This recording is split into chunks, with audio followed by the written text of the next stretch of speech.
What's up, guys? Um, it is November 15th.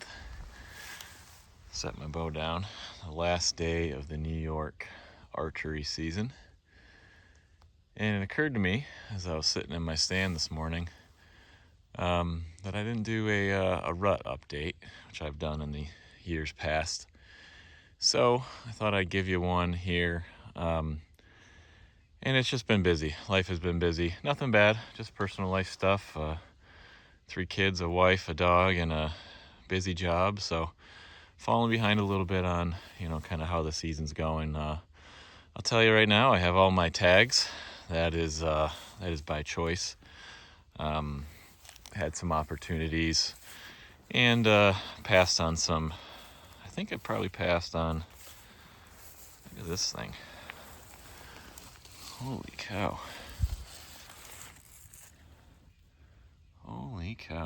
Anyhow, passed 12 opportunities or so this year. So, it's not for having opportunities. It's just being picky. You can see the peas project. I don't think anything peas-wise sprouted, and I can't remember last time I made a video, but I was nervous about my winter peas. I think I got a lot of bird action, kind of just picking them up, despite them being kind of cultipacked in. And I think what I got mostly is just leftover stuff from last year: radishes, turnips, rutabaga, stuff like that. So, not a bad thing, but probably for another date and time, I will talk more about. I just don't know, this 1.5 acres roughly of fall plot. It brings them in, but the time, energy, and money, I'm just not sure is worth it. Now I have all the gear and equipment, so I think I'll always still plant something. And this year's which is not over, still got the whole gun season without having any corn at all. Was a really good test. Really happy with these chestnuts, which were started from seedlings, and those ones that were potted over there are really starting to take off this year. This one, interestingly enough, over here, despite being tubed in 4-footers, had a little deer action on it. But beginning of the year started great. I think, like most of you, or at least my property, I hunt food early, which means hunting these deer in this food plot and in my other stands over by the clover plot. First hunt, I think, was the 2nd of October, and passed a nice little 7-point buck. I think a lot of guys probably would have shot, but your very first deer in your first sit, you're not going to do that, and then a spike. So, just thrilled to go out on a Wednesday afternoon, mild temperature, see 2 bucks, have them come within range. And then the 10th of October, almost a week later, or a little over a week later, I was busy on the weekend with kids and football stuff. Got up in that stand there, whatever time, with about 3 hours or so to go till dark, and I'm up there fidgeting with that blind. It had kind of ripped away a little bit in the wind, and some guys call these observation sits. I don't really consider it an observation sit, but my whole intention was just sit up there, relax, see where maybe the deer are coming out of. But of course, if I get a nice shooting range, I'm going to do it. And sure enough, I sit down. I'm messing around. I mean, it's the 10th of October, and right along this field edge here, where these plums are, I see a doe feeding. And I'm like, wow, right? I haven't even sat down yet. All my stuff is ready, and I've already got deer. So already, to me, again, success, early season. Just give me some activity, give me some hope. I've got some really nice shooters on camera already. I'm just feeling good. And about 20 minutes later, out pops this 7-pointer. Being so early, he wasn't even harassing her. I mean, they might have been brother and sister. This is a little bit smaller of a 7 than the one I saw the week before. And he's feeding around. And I'll say, this is one thing I was looking to see. They spent more time eating this clover, this naturally occurring clover in orchard grass, than they really did mess around in the food plots. Also, great year for apples. So he's feeding around apples, running around. and I'm just enjoying watching these guys, right? They're not paying any attention to me. All is good. And this trail I've got here, probably with about 45 minutes, maybe an hour to go of legal light, walks out this nice 6-point, heavy crotch, way inside the ears, basket kind of 6-point. And I'm just thinking, oh, that's great, right? And I stand up and I'm ready and I get my bow in my hand. My release isn't clipped or anything, because who knows what follows him. And sure enough, 10 seconds later, walks out this nice 8-point. An 8-point that at this point in the year, I would gladly shoot, right? And so just to give you an idea too, I'll walk around to show you some other stuff. That chestnut's 20 yards. That one's 35. So where they're walking out, it's right where I saw this freaky looking thing here. It's about a 30-yard shot, right? So I know it's hard to tell distance on camera and stuff like that, but it's not a chip shot, but it's a very makeable shot. No twigs or nothing in the way. Anyhow, this is what I call a tweener 8. Inside the ears, not a ton of mass, not spindly, but just a nice buck. And, I know some guys say, don't pass on the first, what you shoot on the last. I don't believe that at all. I don't subscribe to that. I think maybe that's a saying that works for like outfitted guide trips or something. But our season's like 3.5 months long, for God's sakes. And to have a bunch of nice bucks on camera and shoot one early that you probably should let go, I don't know. And then to be happy to get one like that later in the year, I think is totally fine too. So nonetheless, but I think about it, right? I think about it for a second, like, oh shoot, and just as I'm kind of getting ready to settle to think, oh wow, this is great, right? $4. All of them give me shots too, right? Other than the doe. The doe's the one that I never get a shot at. Just a quick pause to see the radish, which turned out great.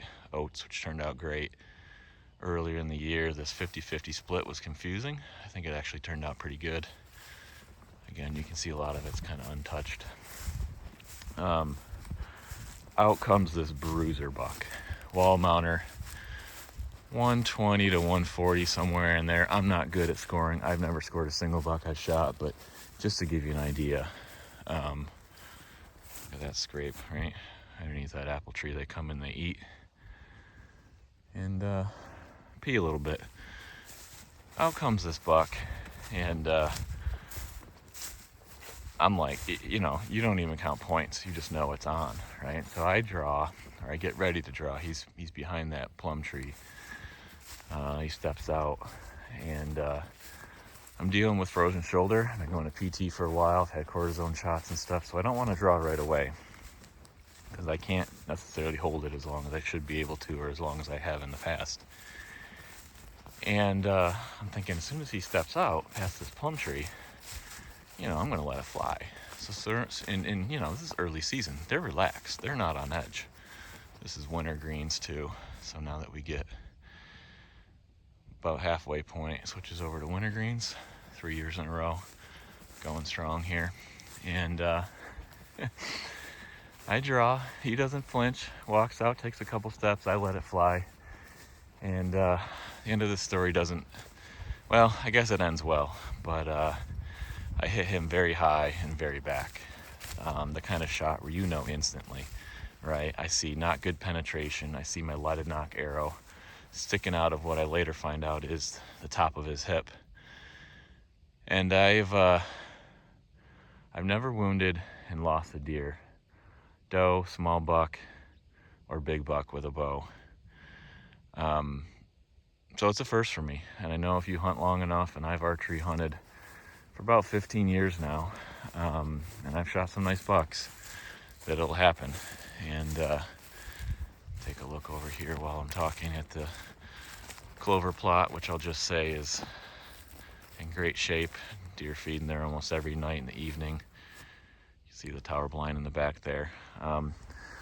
I'll say was sickening.